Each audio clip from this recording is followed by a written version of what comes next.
আনহাতে মেট্ৰিক আৰু উচ্চতৰ মাধ্যমিক পৰীক্ষাৰ্থীৰ বাবে শিক্ষা বিভাগৰ বিশেষজ্ঞ সমিতিয়ে তৈয়াৰ কৰা মূল্যায়নক লৈ মুখ্যমন্ত্ৰী আৰু শিক্ষামন্ত্ৰীয়ে সুকীয়া স্থিতি গ্ৰহণ কৰিছে বুলি মন্তব্য কৰি ৰিপুন বৰাই দাবী তুলিলে শিক্ষাৰ্থীৰ ভৱিষ্যত সুৰক্ষিত কৰিবলৈ।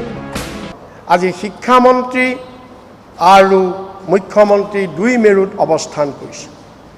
শিক্ষামন্ত্ৰীয়ে এটা ঘোষণা কৰিছে, আনহাতেদি মুখ্যমন্ত্ৰীয়ে তাক নস্যাৎ কৰি নাকচ কৰি সম্পূৰ্ণভাৱে আকৌ এটা বেলেগ কথা কৈছে।